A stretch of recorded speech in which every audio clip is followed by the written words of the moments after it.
Hello. My name is Dr. Mercurio Arborea, and I am the founder of the Arborea Institute.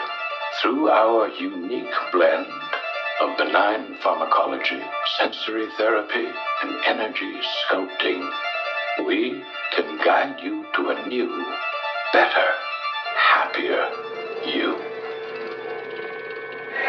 You're about to embark on a great journey. Let the new age of enlightenment begin. What is at stake is more than one small country. It is a big idea, a new world order. It's no longer a theory. What I'm about to say is fact. The secret organizations of the world power elite are no longer secret. They have planned and are now leading us into a one-world communist government. Welcome, useless eaters, to the Odd Man Out podcast, where we talk about hidden history, deep political policy, occult deconstruction, economics, religion, and philosophy. I'm your rabbit hole aficionado, the Odd Man. Welcome.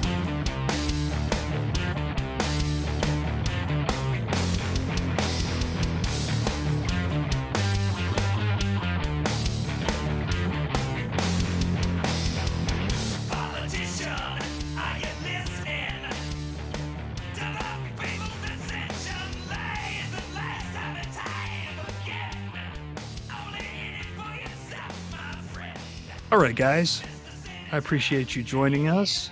We have an awesome guest that I'm super excited to talk to today. You may have heard of him, you may not, but after you hear him talk, you're going to want to check out his fantastic YouTube page, his YouTube channel. We've read the documents. I'm talking about John Brisson. Hey, John. Thank you, Odd Man Out. I'm glad to be here on the Oddcast. Just started listening, brother, but I could tell you this is going to be an interesting discussion because you and I see a lot of things eye to eye, which is quite rare in the truther industrial complex or the truther community, if you want to even call it truth. Has it ever been true? I guess it's a separate discussion. Well, I guess it would tie into what we're going to talk about for the podcast. But yeah, man, it's a pleasure to be here. Awesome, man. It's my pleasure.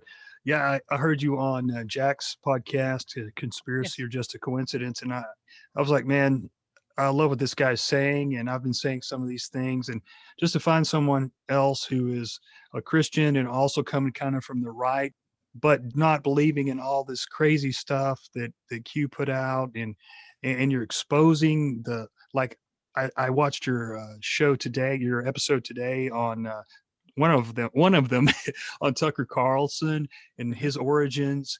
And it's just amazing what you've uncovered. It's hard for us to accept things. Like one thing, and I know you'll totally identify with this, one of the hardest things about seeking the truth that I kind of had to face up to a few years ago was if you're really honest about it and you're really going to expose it and tell other people about it, you're going to have your feelings hurt. Your own heart is going to be broken. There's going to be these guys you thought were heroes. They're going to be on the take. And you've got to be willing to kind of put those emotions aside and say, okay, no matter what, the truth is the truth, and I'm going to go for it. I think Patrick Henry had some quote that was like, give me the truth, no matter if it hurts me, so I can prepare for the future, or something like that. And so that's kind of the way I look at things. It's like, you just got to go for it. And the way you expose these guys and their connections and their ties to these institutions and the bloodlines and stuff like that, it's just amazing. Yeah, I mean, Patrick Henry may have been the only Christian founding father. Right. Maybe. I hope so. Like Patrick Henry. Majority of the rest of them were deists and illuminists and Masons. I mean, that's one of the greatest lies. Christopher J. Pinto did an excellent documentary on the hidden faith of the founding fathers. I believe that was the name of it. Yeah, that's great. That's one of the greatest lies that were ever told, that these guys were, upstanding Christians. I mean, look at the Thomas Jefferson, the Jeffersonian Bible.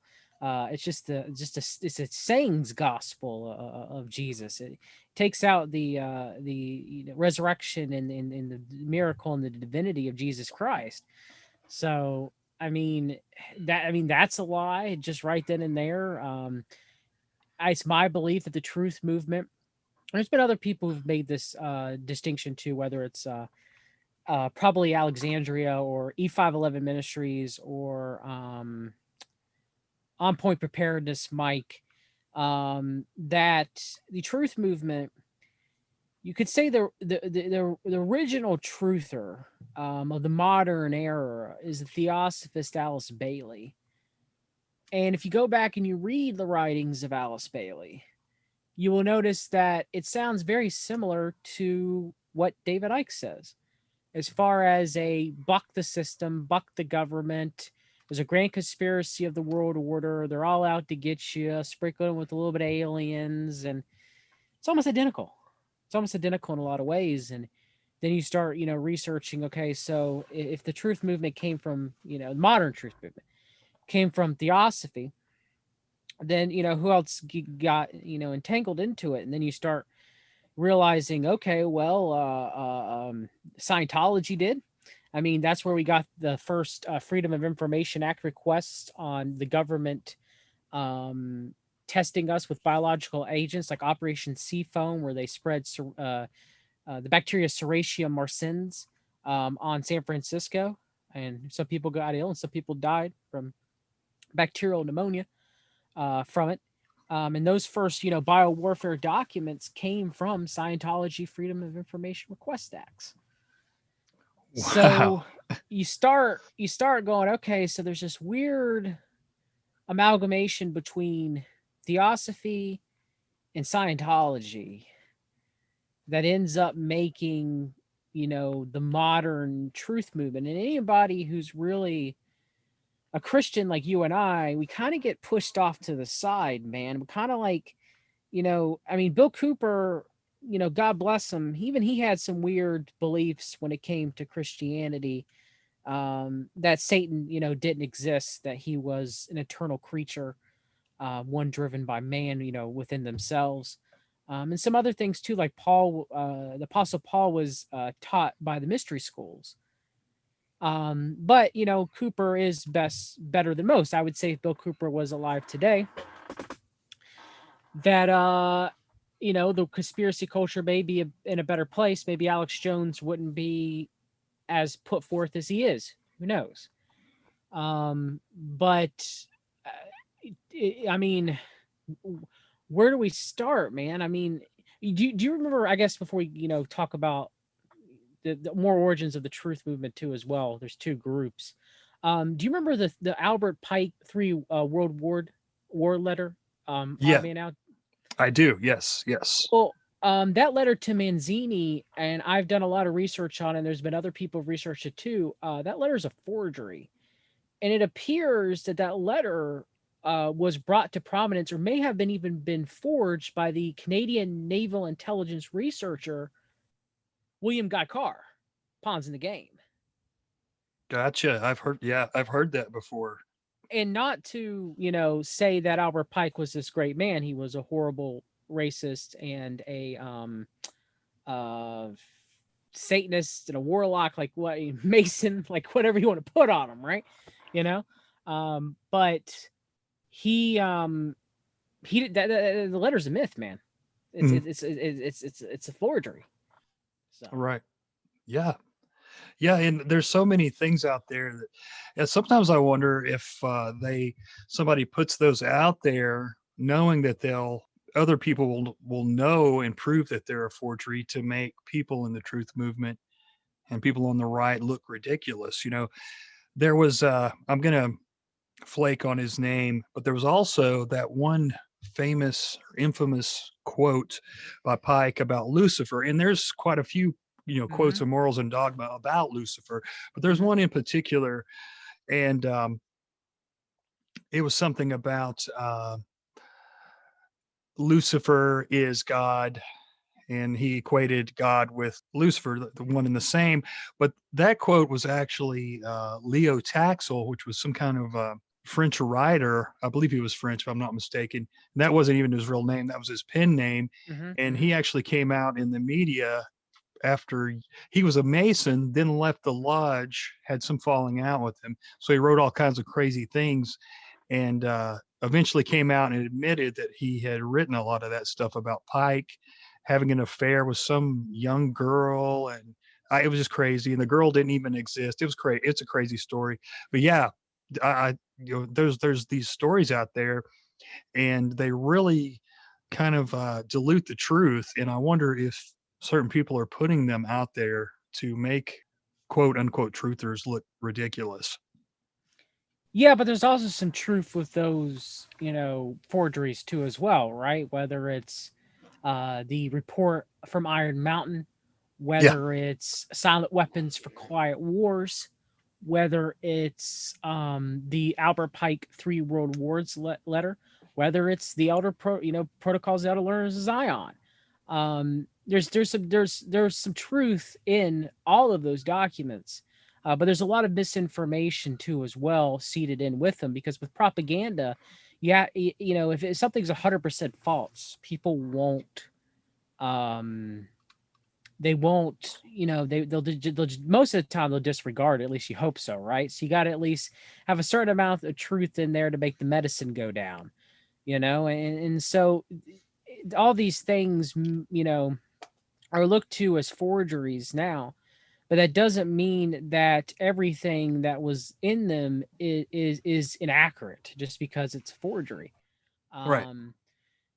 But with the modern day truth movement, it's also, I guess, some of the people that had steered it around the Kennedy assassination, who were actually involved in the Kennedy assassination. That'd be the John Birch Society.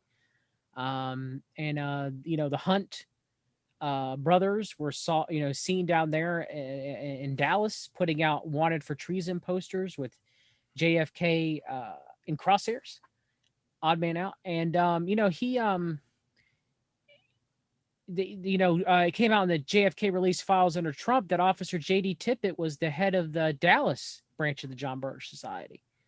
And they wanted Kennedy killed. They thought he was a communist. Now, I'm not saying that JFK was hashtag our guy. I think the myth that was built up about JFK is so multi-leveled and so much clouded by, principalities and everything that we'll never know. Was it, like Michael Joseph said, the killing of the king ritual to usher in the eventually the New World Order, which we may be getting to now? Was Kennedy willing in his a willing participant in his assassination to go out like a martyr? I don't know, but I don't think that JFK was really bucking the system. I think that he was made out to be so by many, John Birch Society, giving the mythos of Kennedy, even though they were involvement in the death of Kennedy. At least it appears to be so, among other players. I mean, you had the Mossad, the mob, the CIA, insert person who was involved in the Kennedy assassination, just like you have insert person or group who's involved in 9/11, right? Mm-hmm. But they did build up that mythos around Kennedy, that he was, a martyr. And now granted, Trump wasn't a martyr, but they did build up a mythos around him too as well. Yeah, that's true. That's true. And I've always believed ever since the start that Q, even if it had any truth to it, that it was overtaken quickly by controlled opposition or something, like that. And it seems like with Trump, he was almost playing a character. Even if you look back at old videos, his demeanor is completely different. I guess we'll never know for sure if he was in on the whole thing, but they definitely built him up a lot like they did Kennedy, just from the other side, to be this guy who's going to save us all from these different factions and these different groups. We got JFK Jr. now, right? Right. Yeah, he's coming back, right? He was coming back to save us all. Yeah, I mean, even if you do the research, and I need to do a show on this. I need to pull it back up because when I did it, or I need to have my friend Lee, not Veltman, Lee Chapman, to come on and discuss it. If you really look at the JFK firing Allen Dulles, and you really actually really go to the event where it happened within the CIA.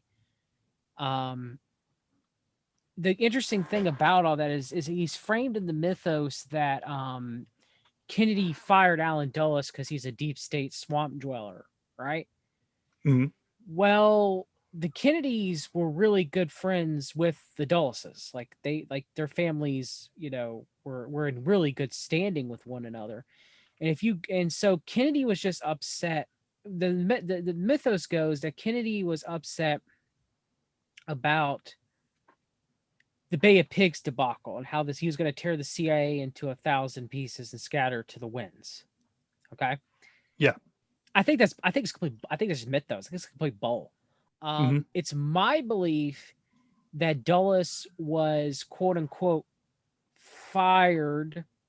Um, and you can go back and read the reports, the news reports of it happening, of JFK giving this grand speech of how much him and his family respect Allen Dulles, and giving him an award as he steps down as director of Central Intelligence in 1961.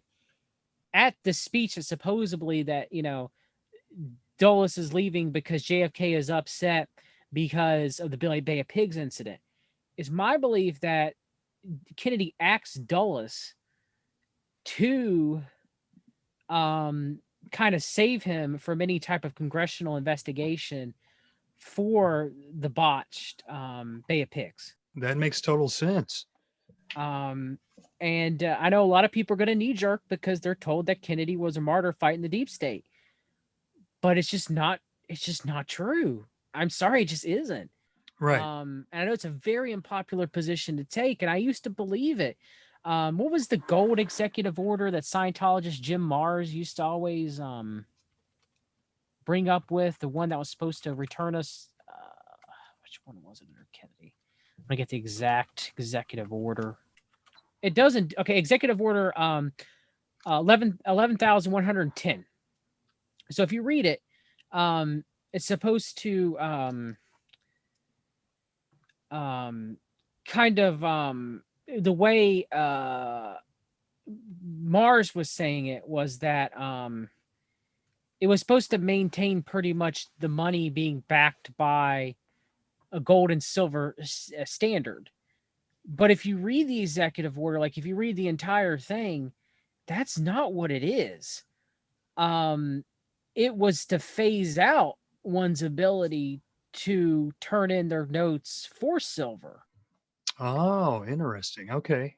So I have no idea why Jim Mars even you can go read it yourself. It doesn't say that Kennedy transferred the power to the Federal Reserve to the Treasury by replacing Federal Reserve notes with silver certificates. That is it does the inverse.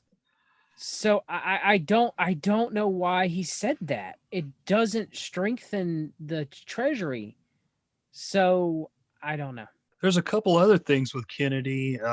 He signed us into the Small Arms Treaty with the UN, and he was trying, just like George H.W. Bush, to get it to where UN could have their troops within the United States, their so-called peacekeepers as well. And I thought, some of these guys, it drives me crazy. Like even these authors that, they'll talk about like the New World Order and all these things that are coming, and then they'll say that the only hope is to give the UN the power to create this world government. I've read several authors like that, and it's like everything else is great, and then they get to that one point, and it's like, don't you understand that they're part of it? I mean, I don't know. I mean, look at Jim Mars. Through Josh Reeves' excellent documentary, The Spellcasters, and even Alex Sakaris, who I have been on Skeptico, but me and Alex do not see eye to eye any longer because he thinks because I am a Christian and believe in Jesus Christ that I'm a rabbit cult follower. But whatever. He believes in the whole BS. Uh, um, what's the guy who made the Roman? Why am I drawing a blank on this? Caesar's Messiah, Joseph Atwill. Okay. Yeah. So Yeah. he believes in that whole nonsense, which is easily refuted. Hmm. Why would the Romans make a religion and persecute its followers early on? Like, Yeah. His whole thing huh? is that Josephus never existed and he was Mhm. just a run. Yeah. Yeah. I spent about an hour on that one day after hearing the Skeptico guy with Isaac Weishaupt. Yes, And yes. I like Isaac. I think he uncovers some good, great stuff. Hmm. But yeah, the Skeptico guy he was just a dick, because Isaac was talking about his Orthodox faith, and it was like he immediately turned to a dick when that subject come up. Yeah, I mean that. I mean, yes. So I mean, it's sad.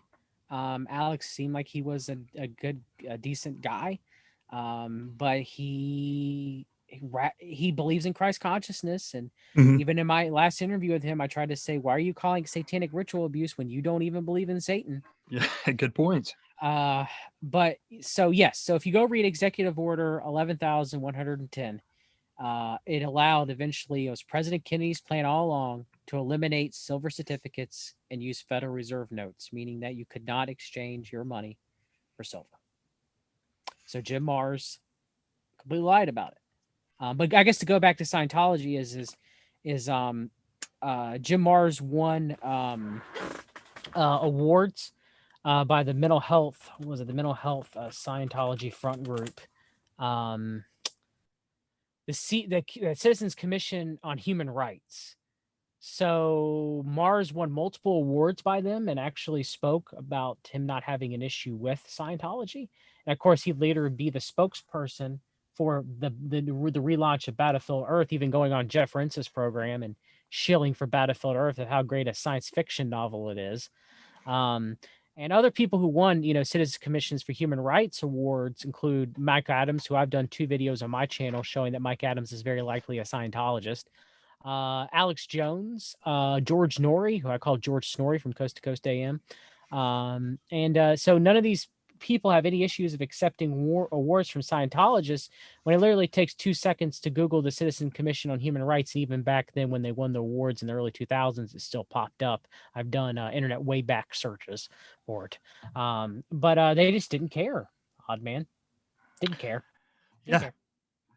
Well, that's one of the amazing things that I can tell with your work, that obviously you call it, we've read the documents, and it's like the average people, of course, this, and the people that are listening know this, but the average people, they don't know anything and they don't care to know anything. And they just want to be told by, talking heads what to think. But there is, in so many instances of so many different things, there is documents out there. There's documents that prove or disprove things, and a lot of the things are pretty easily disproven or proven, and people will never take the time to even look into that whatsoever. No, you're right. I don't even get it right all the time. I mean, the most important thing you can do is correct when you make a mistake or someone shows you evidence that proves otherwise. I mean that's what being a true researcher is being about. And I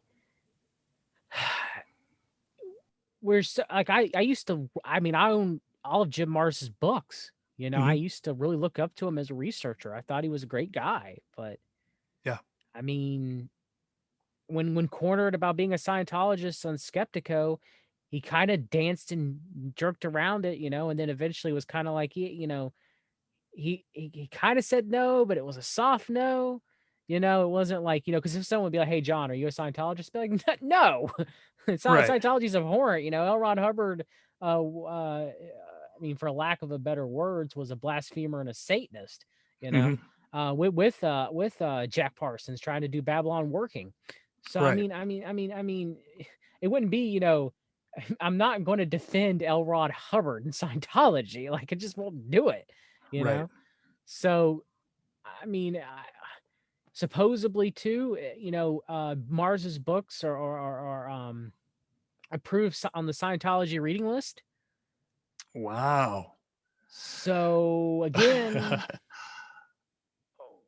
you can go read our occulted history and read about ancient aliens and stuff like that Mars was talking about in one of his most recent books, and it kind of lines up with good old Tigak and Xenu. We're talking about Scientology mythology here.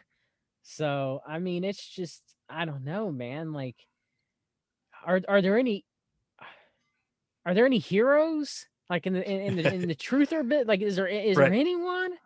Is there anyone? Yeah, I know, man. I ask myself that too, and I love to read as well and research things. And there's one guy that I would say, and I don't know enough about him because I think he's in bad health now, and I don't think he has written a book in the last few years. But this guy named Dennis L. Cuddy, and I've got almost all of his books, and he's a Christian, but one of the deepest researchers I've ever come across, and he always documents everything and brings stuff up from like the late 1800s on up till I think his last book was maybe 2015. That's the only guy I can think of that I could solidly say, as far as I know, I see him as kind of a hero. But there's so many of these guys who have questionable ties, or some of the things that, like I was saying a few minutes ago, they'll make sense on 90% of their writings or their whatever they're saying, but then that 10% is pretty awful sometimes, and you just can't overlook it. No, you're right. I mean, there are some people that I do like to read. There are some books that I could recommend from a conspiracy standpoint, but I don't know. It's like, especially when you try to find podcasts to listen to, right? And there's different stages of people, learning about the grand deception and even the grand deception of the so-called truth movement. And um the biggest thing that woke me up was I voted for Trump. I'm ashamed. I knew better.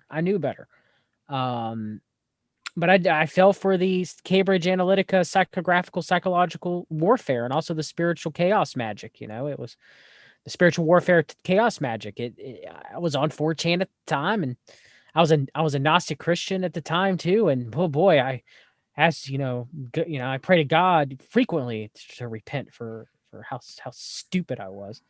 Because when you get into the truth movement, you're told all these things are a lie, right? Like 9/11, which 9/11 is an inside job, yes, but you start going down the quote unquote rabbit hole in and of itself. That's Gnostic, for a lack of a better word, or mystic, or whatever you want to say. And in doing so, you lead to the church has lied to you, and there are a different gospel, which are the Gnostic gospels. And so you're like, oh, okay, well, 9/11 was an inside job, and the Council of Foreign Relations and the Bilderberg Group and the Trilateral Commission, and they're the only groups that control the world. And Alex Jones seems like he's a decent guy, and if I don't like Alex Jones anymore, Jeff Rentz seems like he's a little better. I don't know. I just don't know. So then you eventually, you watch Zeitgeist, and you see most of the people in the truth movement are New Agers, and you just, a lot of people just start buying into Gnosticism, and I did myself, and I think that God allowed me to go through it and come back so I can speak out against it. And realize that it's a complete lie. I mean, I need to do more streams, but I've done streams about how the Nag Hammadi library research and classification was funded exclusively by the Rockefeller family and by UNESCO. Elaine Pagels won many Rockefeller awards.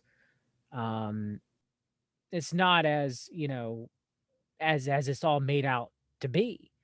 Not to say that there aren't issues with a lot of the different churches, whether it's the Catholic Church, the Jesuits, Opus Dei, Knights of Malta, etc. I have, some issues with Orthodoxy, pretty much their, belief structure. But the Russian Orthodox Church does have some ties to the Russian mob. The New Apostolic Reformation, if we're going to go against, Protestants, is full of a lot of heresy. So there are issues with the church. Do not get me wrong. But I think that if I would have, known about the early church, the Apostolic Church, which I cover on my channel a lot, and the Ante-Nicene Church, the church before the Constantine period, I would have not fell into the Gnostic trap, because I would have realized that the church, in my belief, is like a tree, and parts of the tree have died throughout history, and there's been grafting on to different parts of the tree to try to get it to survive, like the Protestant Reformation. And it doesn't mean that the whole entire tree is corrupt. There is a remnant or body of Christian believers who follow the teachings of Jesus Christ in the Bible and everything. But they're not going to be at your New Apostolic Reformation Church, name it, claim it, Prosperity Gospel, Joel Osteen or Kenneth Copeland. Ain't going to be there, just as much as it's not going to be at a lot of many of your Catholic churches. So that's one of the issues when you get into all this is you're sold a lie. You're sold a bill of goods, and you take the poison fruit in. I mean, look at all the red pill, blue pill, matrix references that faded into the truther movement for, I don't know, past decade or more. So a lot of this comes from a specific group that very few people know of, and that's because they control the truth movement, this modern truth movement in a lot of ways.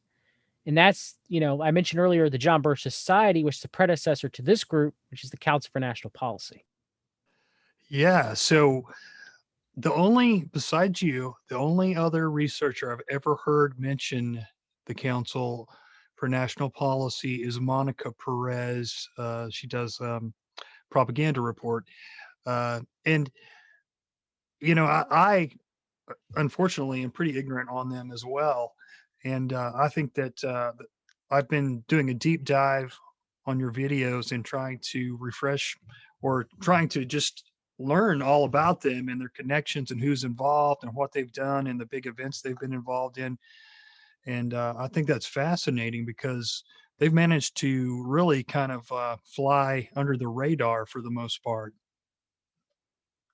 Yeah, you're right, Odd Man. I mean, and I think a lot of the reason being is, well, I guess I'll talk about it in a minute. Is a certain there's many truthers that are involved in the CNP, whether it's Alex Jones, whether it's Paul Craig Roberts, whether it's Joel Skousen, whether it's I'm trying to think of other names. Sorry, my cat jumped on in my lap and distracted me for a minute. Jerome Corsi would be another example of people that have been in the truth movement for a while.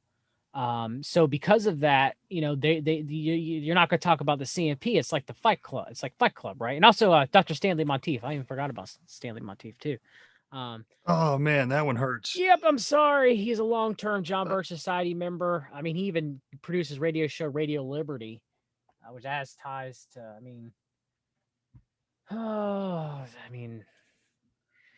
the alt-right, but not like the alt-right that they framed everything with, but the true alt-right.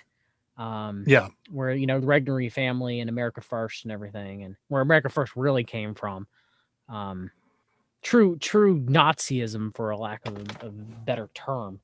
But yeah, so a lot of these truthers, another one, there's a really, what's his name? This one you might shock you too. Oh, he's a Christian truther. He's been on Coast to Coast AM a lot. Chuck Missler. Okay, yeah, a little bit familiar with them. Yeah, so Chuck Missler, Dr. Paul Craig Roberts, Dr. Stanley Monteith, Alex Jones, Jerome Corsi, Joel Skousen, the whole Skousen family.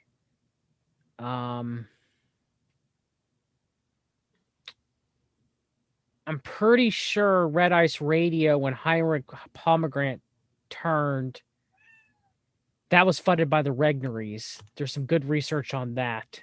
It's not 100%, but I put about 80% confident that he was getting Regnery funding.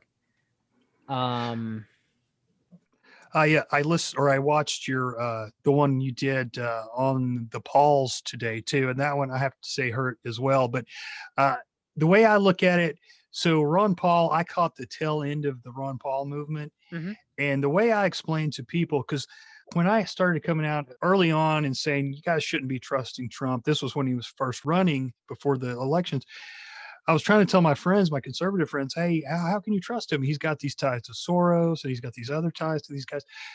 You know, they were really hitting me hard about Ron Paul. Well, you like Ron Paul and blah, blah, blah. But the way I've kind of grown over the years, because I've seen him a couple of times before the Senate do the hidden hand sign. Okay, I know that might sound silly to some people, but if these guys are making he's also done Masonic handshakes too. I mean, let's be real here. Right. I've seen that as well. And so this is what I tell people, because they really get on me and they say, well, you liked Rand Paul. When I try to, like kind of say, hey, the way you're looking at Trump is it's kind of like idol worship and stuff like that. And really, Ron was the only politician I ever really liked back in the day.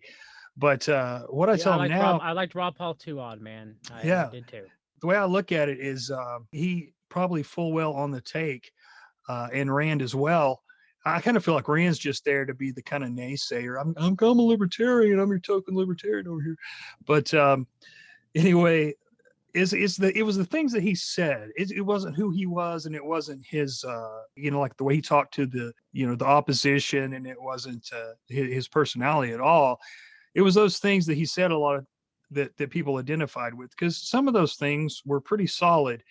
And but it's just a shame that these guys are involved in these damn institutions. I try to tell people, especially like quote unquote normies, the way your political system actually works is more like the mafia. There's this cadre of different institutions, and they all belong to these different, they don't all belong to the same ones, but they belong to these institutions, and these institutions infiltrate government, and they really have a big say in what happens in policies.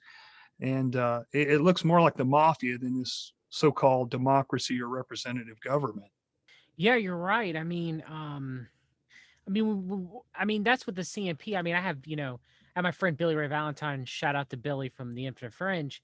Ask Ron Paul point blank about the CMP, and he kind of tries to dodge it and being like, yeah, I think I maybe spoke there once, but didn't mention that his son literally gave his pitch for the 2016 presidential election for him to be the nominee at the CMP, and Rand Paul just literally being like, oh yeah, I've been friends with Morton C. Blackwell for Council for National Policy member and former president, for decades, and my dad, and we love you so very much, and like literally just being like, hey, we're with you guys, but being earnest, not being mockingly, like being earnest about it. Right. And it hurt. I mean, it hurt me. I mean, I fell with the whole Ron Paul, now Ron Paul was pushing all of the Dominion lies for the voting systems on his show, and it's like, I mean, now there's no hope. I mean, Ron outed himself with all that stuff. And I mean, I don't even know what to say at this point. Because I mean, the CMP, like, okay, so you and I are both Christian conservatives. So the Council for National Policy is supposed to represent us, right? I mean, that's what they're supposed to be.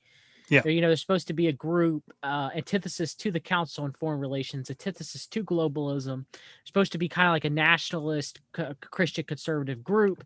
But they're anything but that. They appear like they are, they're many pro-life causes. They're against a lot of the progressive liberal globalist ideologies on the surface.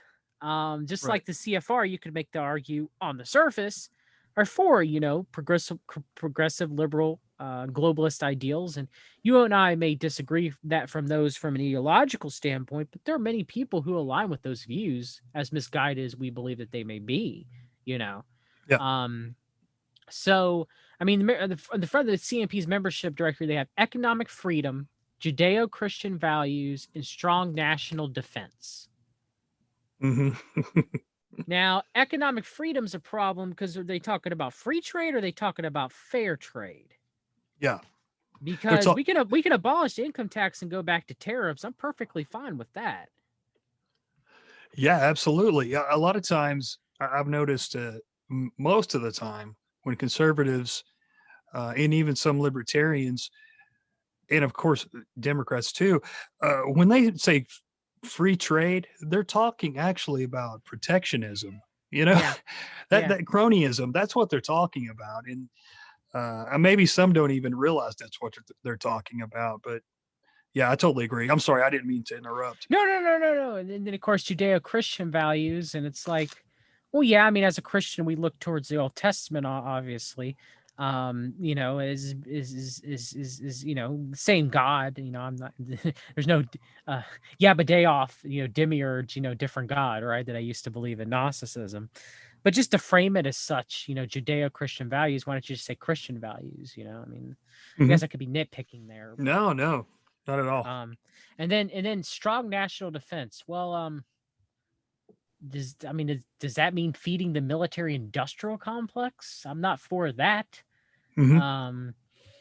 Okay, well, I guess maybe, you know, they don't represent me. And then, you know, so, you know, the CNP said that they hope to gain the influence much as they believe liberals have through such organizations on the Council on Foreign Relations. And CFR, one of the founding members, Woody Jenkins, who was a congressman from Louisiana, said, I predict one day before the end of this century, the CNP will be so influential that no president, regardless of the party or philosophy, will be able to ignore us or our concerns or shut us out of the highest levels of government. Well, that's true because Trump spoke to them both in 2016 in a speech that has not been released, and in a speech that was broadcast from the White House YouTube channel in 2020. Oh, wow. Very interesting. Well, you know, he had a meeting with Richard Haas before he became president, you know, the director of the CFR. So he's playing both sides. And of course, he had that meeting right off the bat. I think it was actually televised, or at least part of it, with Henry Kissinger. So Yeah. you know that this guy is, he's not this drain the swamp character that they, you know, this Superman that they made him out to be. No, not at all, odd man, not at all. And now the CMP is about to say CFR. The CMP was founded in 1981 by many prominent figures. Some of them you may not know, some of them you may know. It got its initial funding from the Rockefellers, the Koch family, the Coors family. So you got, you know, Coors beer, the Scafee family, the Hunt family, and the Reverend Sung Mung Moon of the Unification Church. Some people Wow. that you might recognize as founding members include Tim LaHaye, who wrote the Left Behind series, Charles Koch, Nelson Bunker Hunt, the oil tycoon T. Colin Davis, Joseph Coors, Morton C. Blackwell, I mentioned him earlier, Lewis Woody Jenkins, Phyllis Schlafly, America's grandmother, who liked to go to Craig J. Spence parties often, odd man. And Oh, Craig wow. J. Spence, yeah, there's a news article that I got of them specifically mentioned that she frequent Craig J. Spence parties when Craig J. Spence got busted. America's grandmother, sadly, might have been involved in pedophilia. But yeah, you know, so we have John K. Singlob, Pat Robertson, Jerry Falwell, Dr. Cleon Skousen, who was Joel Skousen's FBI Mormon uncle. And so there was, you know, some other people too I'm not going to mention because they're not as big. Richard Viguerie too, if anybody, Paul Ryrick, if anybody knows who they are. And then, you know, they've been involved since 1981 in the Iran-Contra affair, the funding of the Afghan Mujahideen freedom fighters during the 1980s, the Latin American death squads in the El Salvadorian Civil War and supporting Augusto Pinochet, and drug trafficking out of Latin America, with Freeway Rick Ross and the excellent book that was The Dark Alliance by Gary Webb, may he rest in peace. The ecstasy trade that helped fund 9/11, opioid trafficking out of the Middle East, the MAPS Institute, the Franklin scandal, the Inslaw scandal, the co-option of modern day Christianity with the New Apostolic Reformation. The 9/11, half of the members of the Project New American Century were CFR members. The other half, odd man, were CMP members. It's amazing, man. And all that history and all those important events, and nobody knows about it, and nobody, barely anyone even knows about this organization. Obviously, you would think if this liberal media that really hate Christians in the right wing, well, this would be a field day for them to talk about this all the time and expose these kind of things. But well, they do talk about it sometimes. They do. They've talked about it more in the past decade, ever since Josh Reeves made his first movies, The Secret Ride Volume 1 and The Secret Ride Volume 2 on the CMP. However, even Ann Nelson, who's a CFR member, I do like her book Shadow Network about the CMP. However, I only liked it because I know so much about the CMP that I was able to gain some information from it. But if you read it, and first of all, your apologist to the CFR in that book, that was before I knew you remember the CFR. I knew something was wrong then when you're trying to apologize for them. But the second thing was that it was more of a social book from her standpoint. Well, they're against abortion, and they're against gay marriage, and they're for the Second Amendment. Yeah. Everything. It wasn't, they're involved in the Iran-Contra affair. They're more involved. They were leading it. Oliver North was going to CMP meetings getting funding for the Contras. Tens of hundreds of $1,000s from CMP members. All right. Then being involved in 9/11. Then being involved in the Tea Party movement. Maybe from the very inception or co-opting it. Being involved in the QAnon operation. They were behind the Liberate America movement, all the protests against the lockdowns. Odd man, it was all astroturfing. It was all funded by the Mercers and the Kochs, CMP members. And so, I since 1981, what have they not been involved in? Wow, that's amazing. That's amazing. And it's the hidden history, man. Right. Yeah. Even the left that calls them out, it's all on social issues. It's none of this stuff. It's they with John Kenneth Blackwell rigged the 2004 election for Ohio for Bush. Well, both are bones, and then whoever wins, we lose at the selection, right? You know? Yeah. I noticed too the last week or so, because I was trying to do a little research on the CMP, and everything that I found was from somebody who was hard left. And you're right, all they had to say was they were complaining about the anti-abortion stances or the religious aspect of the CNP, and it was none of this other stuff. And you're the only one that I've seen that's really pointing this stuff out. Yeah, there's some people that have Josh Reeves, Nick Spiro, Matthew North.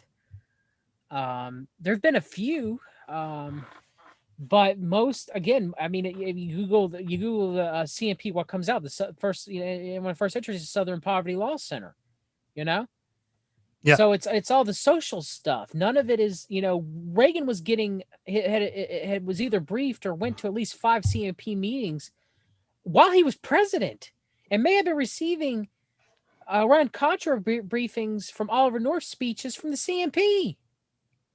Jeez. Reagan spoke at the CMP anniversary celebration, 10th anniversary celebration, 1991. I have notes of Reagan, telling about how much he loves the CMP. Few groups contain so many of my close personal friends, Oddman, and lower supporters.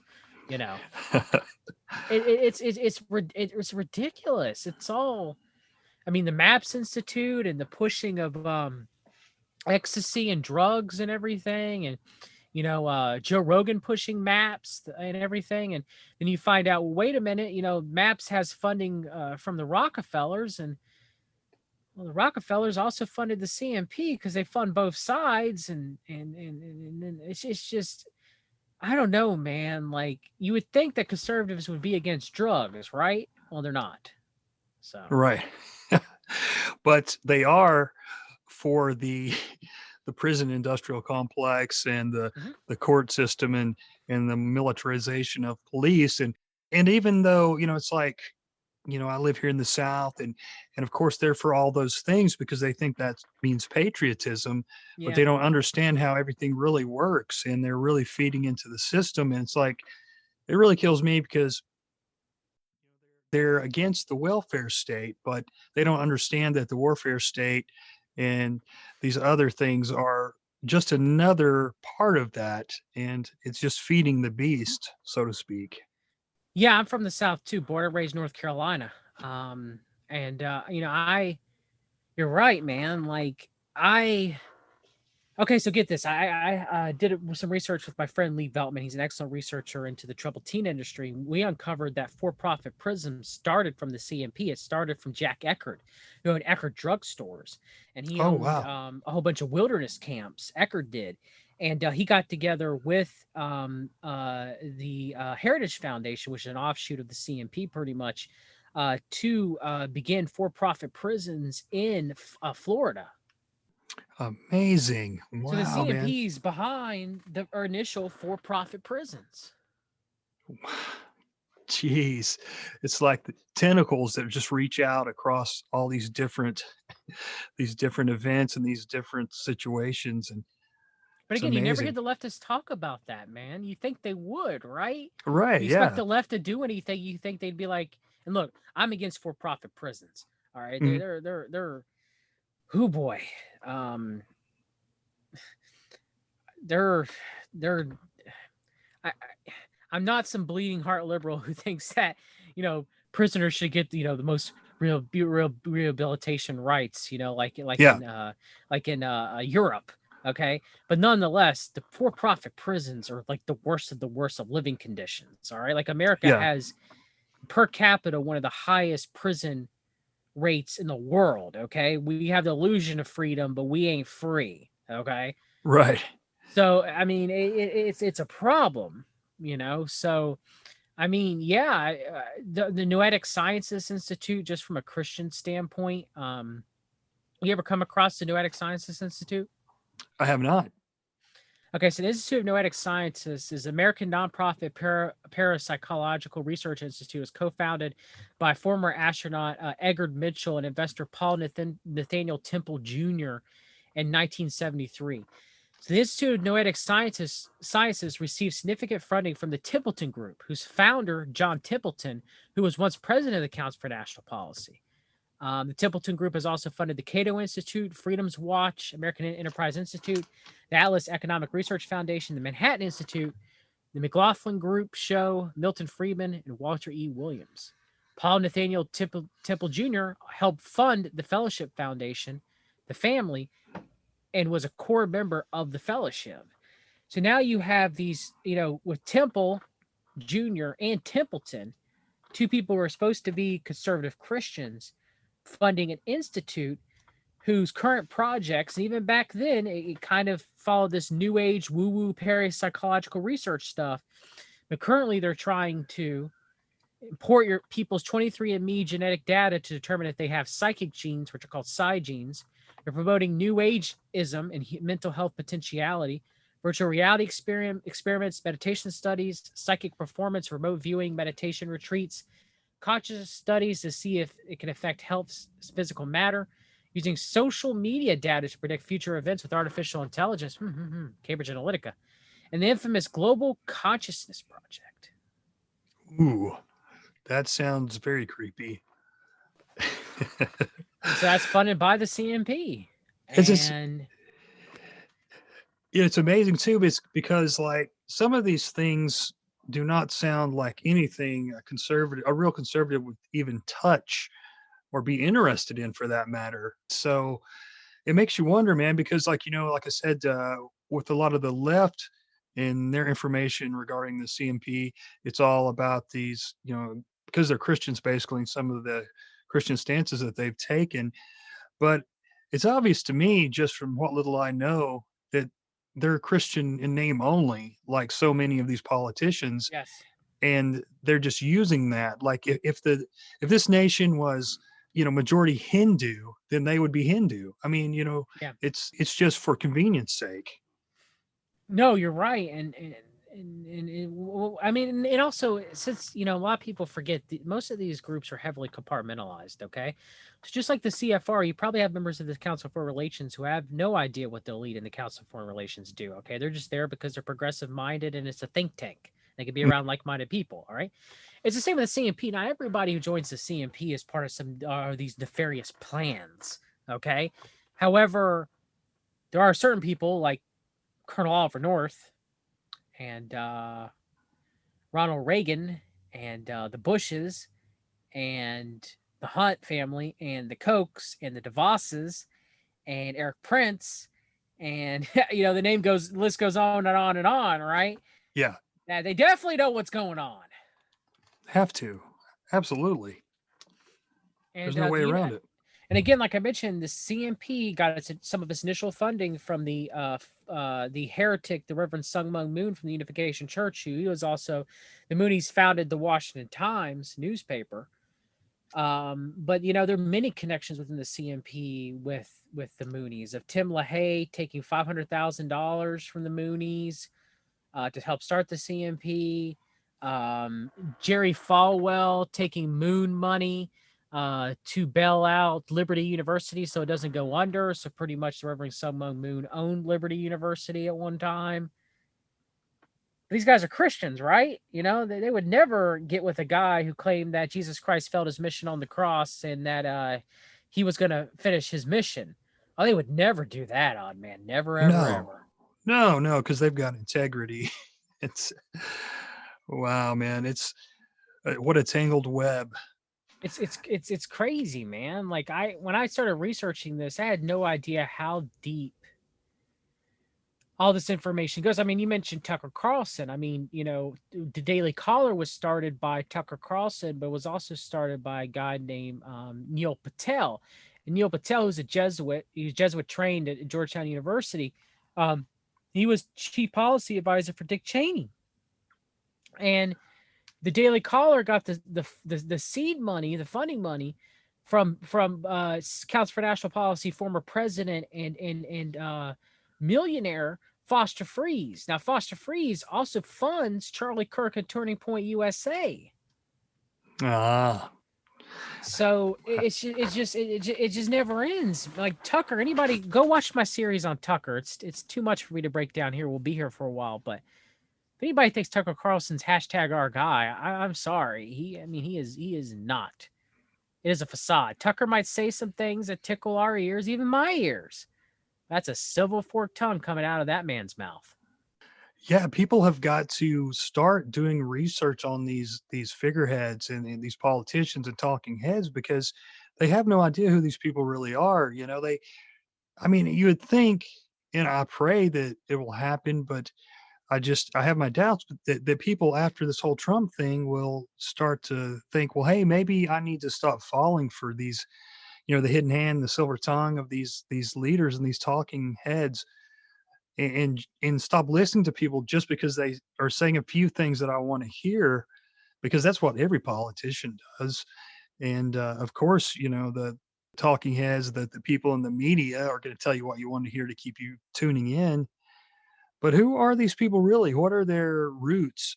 Who are they connected to? What institutions and who's their family? And I know you talked about Tucker's father and his connections, and it's just people don't do this. They don't do any research whatsoever. It's just they just want to sit back and listen to these people tell them what to do and what to think. Yeah, you're talking about Richard Carlson, Dick Carlson, who was where do I begin? I mean, director of Voice of America, the propaganda outlet because of Obama, because of the modernization of the Smith-Munn Act. It wasn't repealed, the modernization to it. They can now broadcast, Voice of America propaganda on the American public. So he was director of Voice of America. He was CEO of the Corporation for Public Broadcasting. Where do I start? he married the heiress to the Swanson fortune, who is Tucker's stepmother, Patricia Swanson. So Tucker's blue blood as they come. He's not poor by any stretch of the imagination. Carlson worked with the Reagan administration, worked with the Bush administration, was almost he was nominated but did not get it. The U.S. ambassador to the Seychelles. I mean, Tucker being a Comet Pizza Ping Pong VIP in 2 separate restaurant reviews in the late 90s. I mean, not late 90s, late 2000s, early 2010s. Tucker, talking about people who believe 9/11 is an inside job should leave the country. I mean, I'm probably missing some, but like, once you see all these connections that Tucker has, you can't, no matter what he says that you may like, it can't be for you because of where he comes from. Tucker reminds me, everybody likes to go after, and they should go after Anderson Vanderbilt. Okay. Yeah. Talking about how he did get into the CIA and, became a journalist. So did Tucker. Same path. Just saying. So I heard that today in your show. He tried to get into the CIA, right? And he wasn't accepted, or supposedly wasn't accepted, and so he switched train. Tucker switched train. I mean, what can I say? I mean, yeah.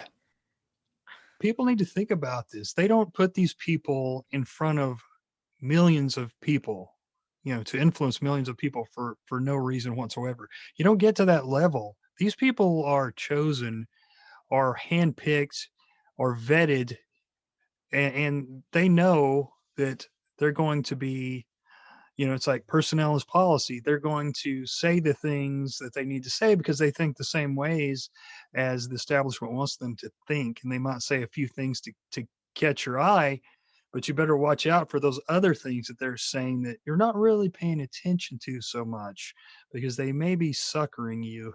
That hand that's patting your back, well, there may be another hand's about to stab you in the shoulders.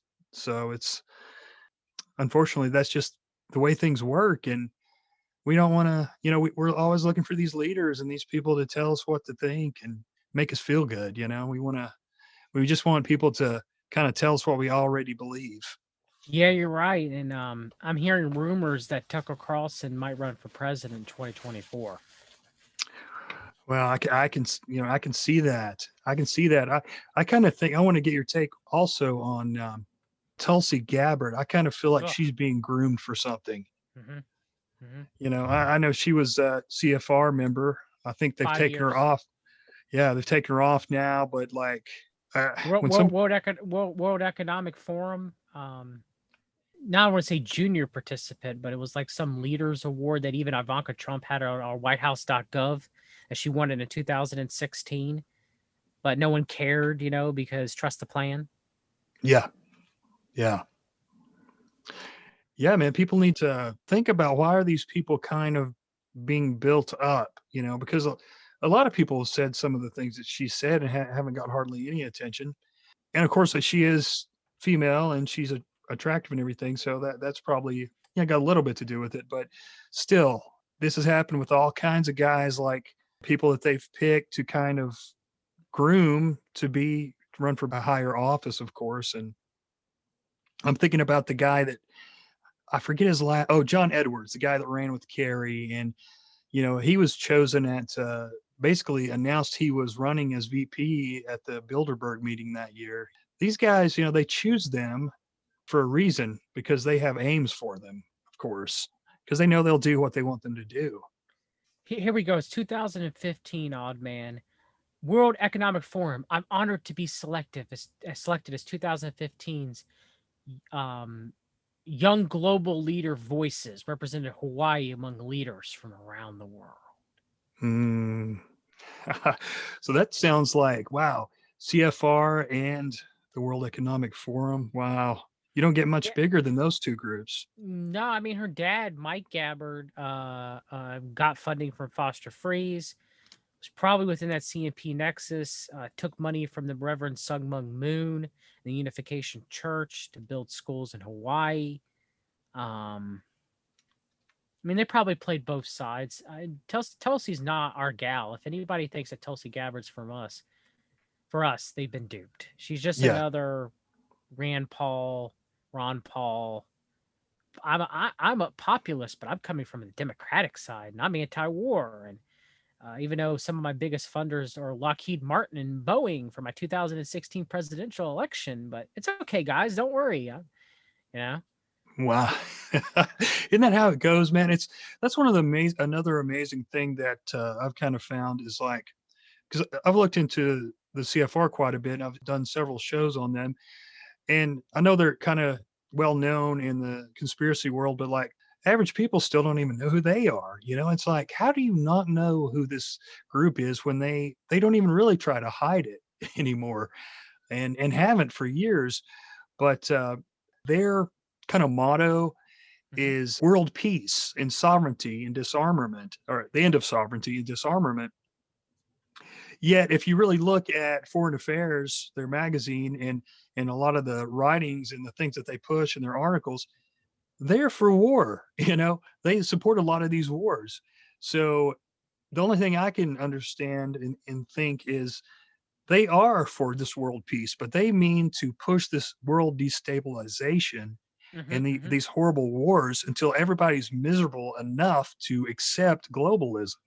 That seems like what, it's kind of like you will learn of our peaceful ways by force. It seems to be the way they kind of operate. No, you're right. I mean, how I look at it is the globalist CFR Bilderberg Trilateral Commission is kind of like almost like communism. Okay, and the CMP Lost Cercle, which Lost Cercle is like the Bilderberg of the right. Okay, but that we even know less of. Like the CMP is secretive, but Lost Cercle is like even more secretive. Like it's ridiculous. Everybody knows what Bilderberg is. People have been covering it for years, but Lost Cercle, a few membership lists from the 1980s and a few you really have to search on Google a few news articles about this person might be in Le Cercle. That's it. That's all you got. All right. I look at them as more as Fabian socialists, and that the communists, they're kind of like full speed ahead. Like by any means necessary, violent revolution, comrade. The Fabian socialists are like, hey, let's take over the institutions and let's be sly about it. Let's be the wolves in the sheep's clothing. We'll say that we're for these things, but in reality, we're for the same things you guys are. But let's just take it slow. Let's take it slow. Yeah. That makes sense, man. That, because like the Fabians were behind the Rand Corp, I know they have ties to the Rand Corp, and what was the economic school, London School of Economics. London School of Economics. I think they're related to the Wharton School of Economics as well, if I'm not mistaken. It's like, yeah, they say socialist, but that's not the way in which Americans think of socialism. They're all about money. Trust me. Yeah, I found a speech from Gary Allen, John Birch Society member. None dare call it conspiracy. I found a speech from Gary Allen where and remember, Gary Allen, if you know somebody, he was the advisor for the Hunt family. Okay. And he was proud of it. All right. So Gary Allen's not our guy. Okay. I don't care, what work he did for None Dare Call It a Conspiracy. And I don't care. He goes, I'm going to give a speech about Fabian socialism to the John Birch Society. But, I'm not like these guys. I'm a classic liberal. That's usually a sign saying I am a Fabian socialist. But I'm going to tell you about Fabian socialists. I'm only going to tell you it involves the Council on Foreign Relations, and that's it. Gotcha. Yeah. They never talk about their own allegiances or their own groups that they belong to. Always looking at the opposition, pointing to the opposition. Yeah, it's sad. And look, I mean, I get a lot of people they come at me, odd man. They're like, John, you're a you must be a communist, you're a liberal, you're a socialist, because Yeah. I talk about the CMP or the John Birch Society, and I'm like, especially the John Birch Society, because people think the John Birch Society is. I mean, they had a Jesuit, John F. McManus, running the John Birch Society for multiple decades. A proud Jesuit who's been on the Alex Jones show. Wow. I mean, what am I supposed to say?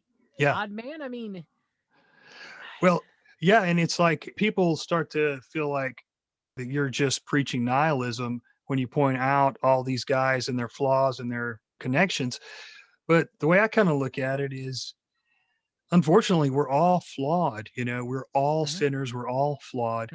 But you can still take what you believe these guys are right about and apply that to your own life. You don't have to be totally and completely devastated because some figure you found out they have these shady connections. If they were right about certain things, they were right. Right is right and wrong is wrong. So Sure. I just tell people to try and take what is right and apply that to their own lives. And you can take different things from these different figures. And lo and behold, you may come up with a great mindset and a great outlook for life. But I always tell people we are kind of conditioned in that we have to believe that everything's black and white.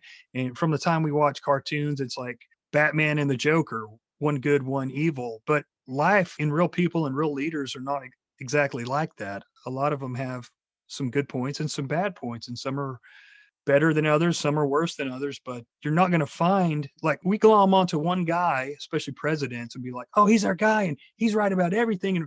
And we're not even going to listen to anything that people say that he might be wrong about, or he might have had some corrupt ties to stuff.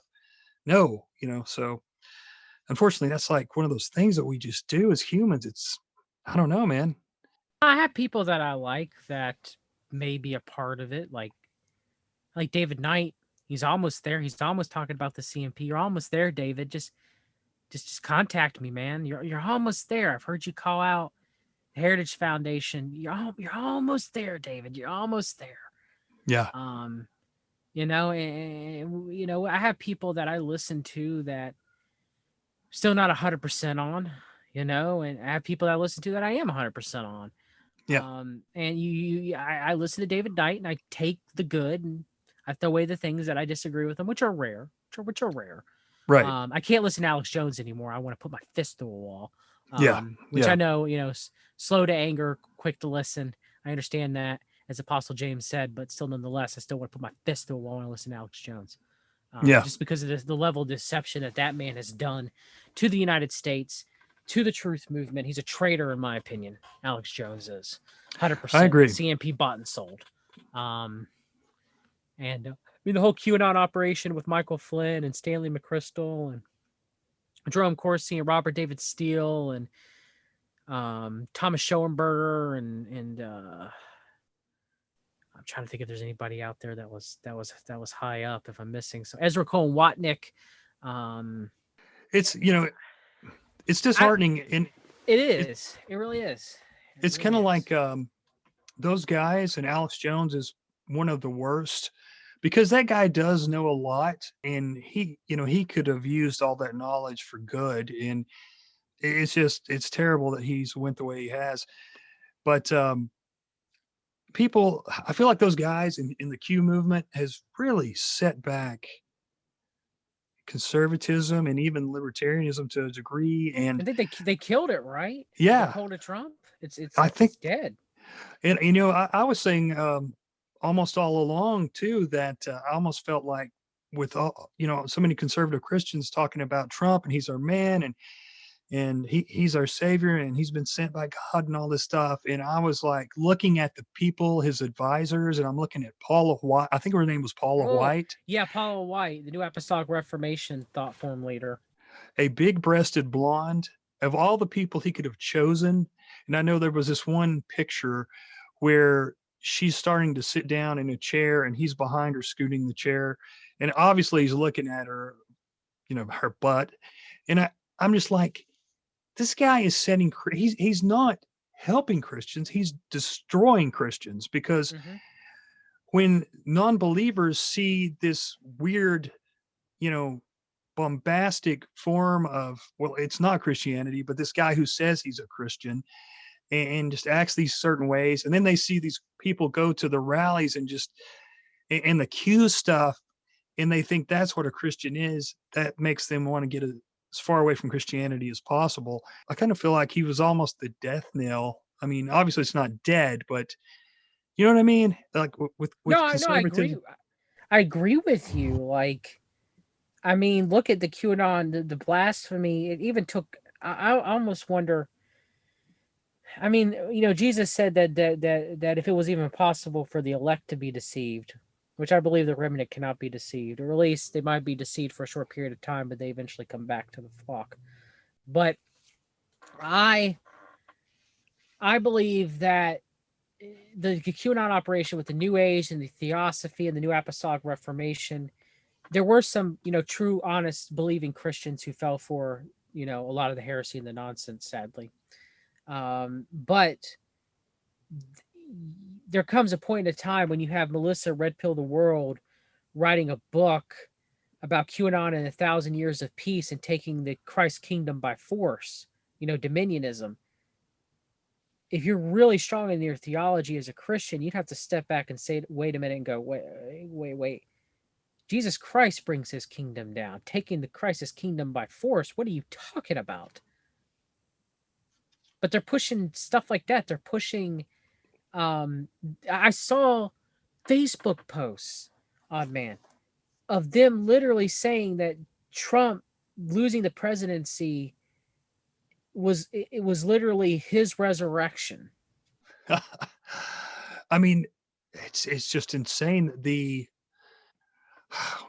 claims and the excuses. I've never seen so many excuses for bad behavior or corruption or bad policies or failed prophecies from Q.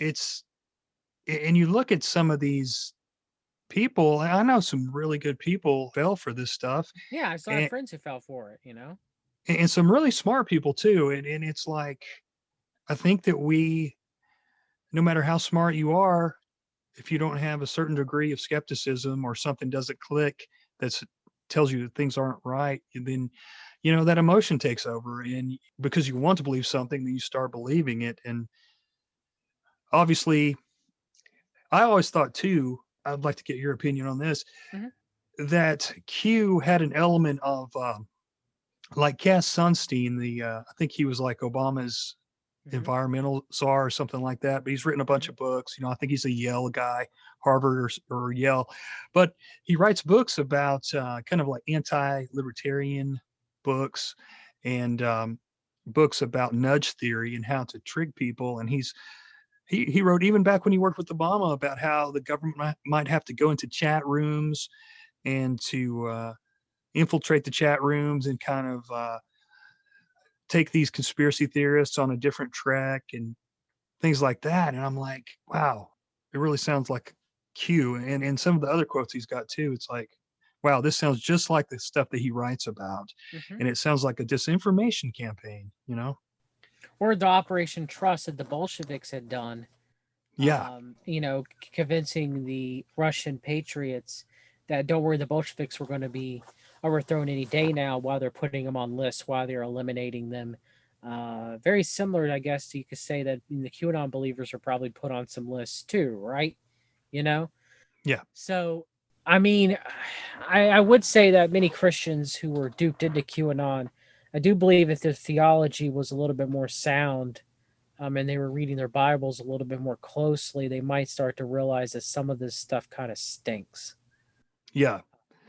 Yeah, and it's like you said earlier, they take some truth, because if it didn't have any truth, you just dismiss it, and things that are relatable to the intended audience, and then it's the other things like the Gnostic influence of Q, and even some of the Q drops. I think there was one that, if I'm not mistaken, it was actually Q drop 666, and it was something about follow the light.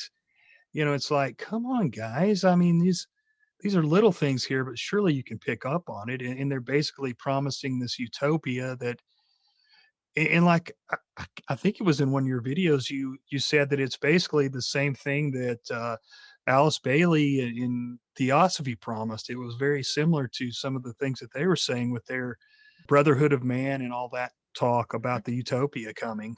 Mm-hmm. Yeah, because they talk about, how we're going to be the one who brings Christ's kingdom down, which is seven mountains dominionism, and we're going to be the ones that rule with Christ. Mm-hmm. And it's like, have you read the book of Revelation? Like, Jesus Christ said, no man, knows of the hour but the Father. Right.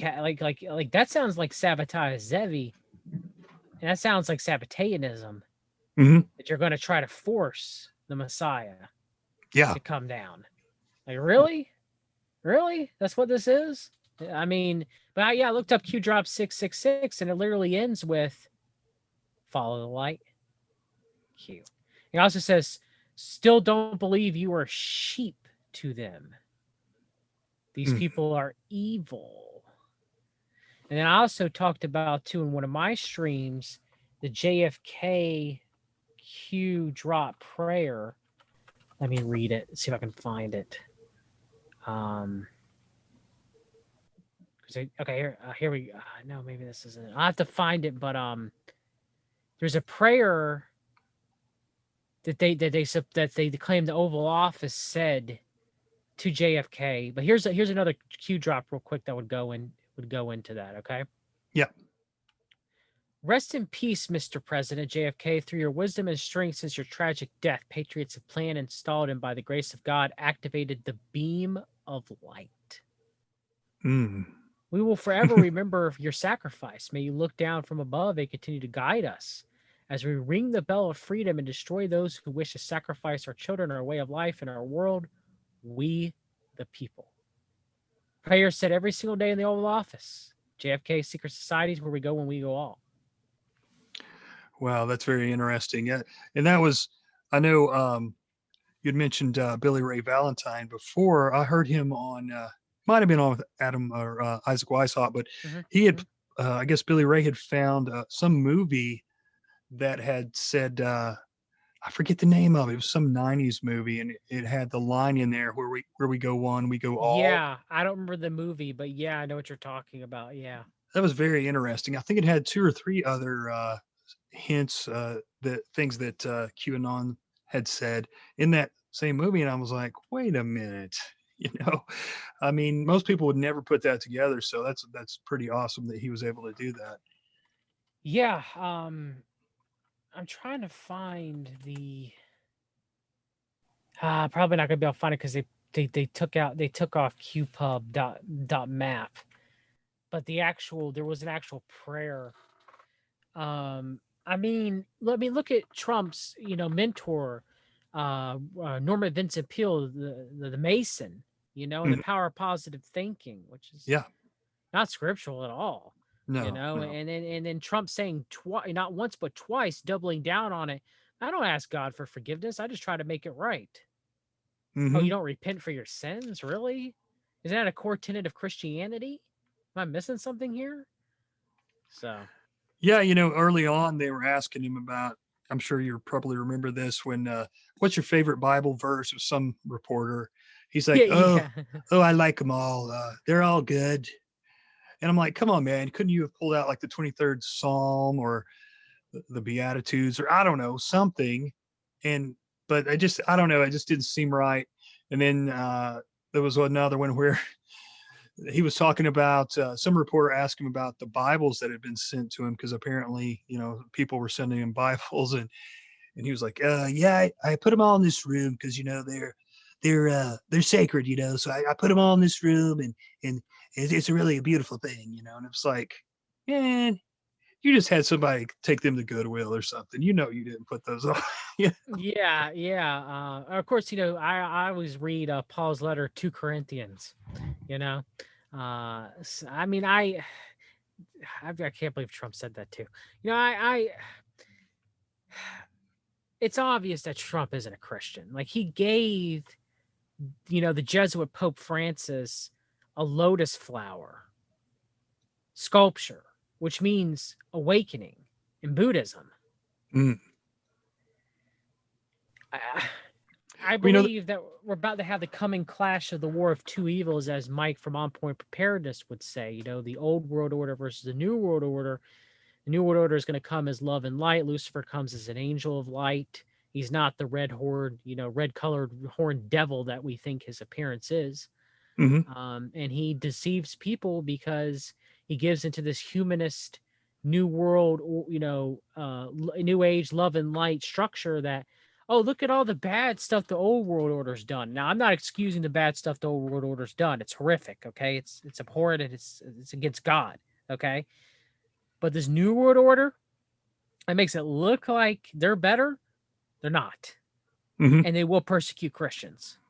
Oh yeah. Oh yeah, man. That's, it's like, you can see it kind of coming, really. And it feels like we're obviously in the most anti-Christian kind of society that, I think we've been in, at least in my lifetime. And obviously the left, is, the right don't appear to be serious about Christianity, and the left really don't like it. And so it doesn't look good, but I will say this, just so people don't lose all hope. Christians are always better when they're being persecuted. They're always better when they're being put down, when they're on the offensive. And that's kind of how we're supposed to be. And we're supposed to act in love and be smart about things and not just react to feelings and anger and all that. So, it doesn't have to be total negativity. And, I think we have reason to hope. And one of the things, in guys like me and you, and in our audiences, we all have something to look forward to and learning things and teaching one another. And I learn from my audience all the time. And it's like, I hope that I can provide some good information for them and stuff that can help them prepare, for the future and what's about to come, because obviously things seem to be changing pretty rapidly here in the United States anyway. And I think all over the world. No, you're right, and it takes, and look, I'm not here to make people to lose hope. We should not trust the plan. We should trust God, and understand that if there is persecution, that this life is only a fleeting moment. Okay, and as Polycarp, said, when the Romans were going to martyr him, from part of the apostolic church, one of the first church fathers from the apostolic movement who knew John the beloved disciple. Polycarp said, well, I've had a relationship with God for 80 years and he's done me right. Why would I turn against my king? No, I would have denounced my king now. Mm-hmm. So, That's great. As my friend Brad from Carolina with the Armor of Truth Ministry says, yes, this might be the greatest time for persecution of Christians. However, it may be even akin to the first century, that it's also the greatest time for the Lord Jesus Christ and for God the Father to use us to spread the good news and to bring some of the sheep back into the flock. Yeah, absolutely, man, because people are really, really craving something real, right now more than ever. And I know a lot of people are, especially people that are kind of devastated by what happened with the presidency and a lot of the Q things not coming true, even though some people are still thinking that something's going to happen. But I think that a lot of people are depressed and they're angry and all having all these feelings and different issues. But people like us can reach out to these people and be a comfort to them and give them hope and kind of give them some solid scripture and let them know that, hey, you don't have to give up. Don't turn into a total nihilist, because there are things that are solid that you can still believe in. People have went through many worse situations than what we're going through right now. So yeah, definitely what you said is right on. I agree with it totally. Yeah. And to finish up, Odd Man, yes, we should, this pandemic, scamdemic, whatever you want to call it, it does give us a chance to try to reconnect with our families, reconnect with our communities, to try to make the best of it that we can, to try to help our fellow man, to love our neighbor as thyself, and to, strengthen our relationship, or to establish a relationship with God the Father and Jesus Christ. Now more than ever during these perilous times, we need to cling to the Lord. And there is hope. I mean, there's hope through God and through Jesus Christ. And yeah, I mean, Jesus had said himself, said it'll rain on the just and the unjust. So, you know, just because you're a Christian, that was one of the biggest lies that Satan interjected with the name and claim it New Apostolic Reformation type movement, is that, once you're a Christian, everything in your life's going to be hunky-dory and everything will be perfectly fine. And, you'll never be put through trials and tribulations, and everything will be given to you like God's a genie. That's not how it works. Right. Or what I want it to work like that either. Yeah. Yeah. God is a loving father, but he disciplines his children. He tests his children too. Mm-hmm. So, that's a lot of this is how we react. What do we do? Do we turn to the Lord, or do we react with anger or with vengeance or with, other sinful emotions, pride, Yeah. and, during this time period, with everything, you're right. People want something that's real. And, Jesus and God, which in my opinion is the objective truth of all reality, and everything else is subjective truth outside of that. That's something that we can turn to as that objective truth and get to know and understand that objective truth. And it's not just something that you say a simple prayer with and you're saved and you're done. No, it's something that you have to, fight against the flesh, something that you have to study the word of God, something that you have to walk with God. You have to make the decision in your heart to do so for the rest of your life. And it's not an easy walk. It really isn't. No. Those televangelist preachers of the CMP, they want to tickle your in your ear with that silver forked tongue and tell you that it will be the easiest thing you'll ever do and you'll get everything your little heart desires and more.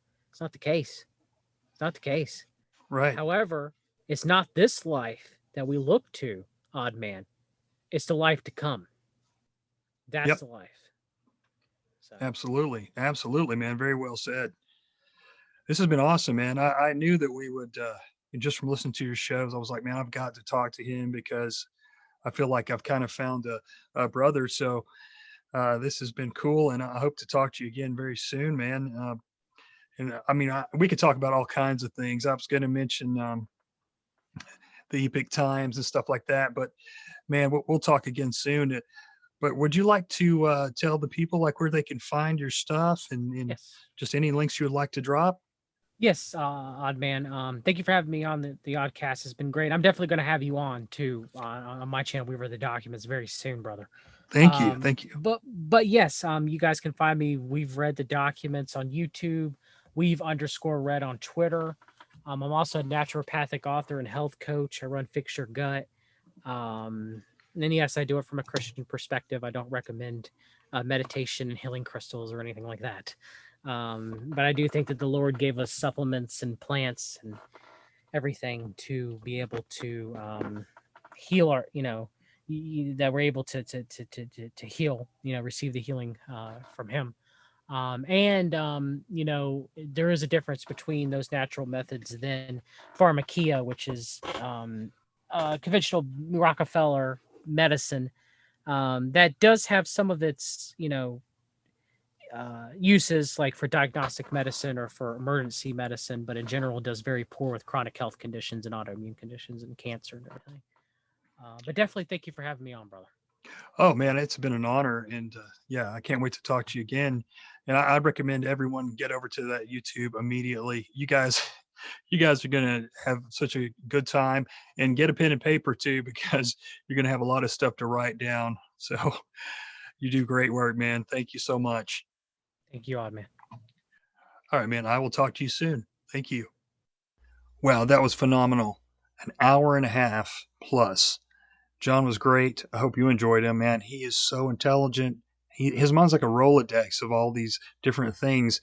And I was taking notes. I've got like nearly 2 pages of notes while we were doing the show. But I can't wait to talk to him again, hopefully. And anyway, I want to thank you for listening. I hope you got a lot out of that, as I did. And I hope you will check out his websites. Look up We Read the Documents on YouTube. I'll put his Twitter and his YouTube in my show notes, of course. And if you get a chance, give me a good review on whatever platform you're listening to this on.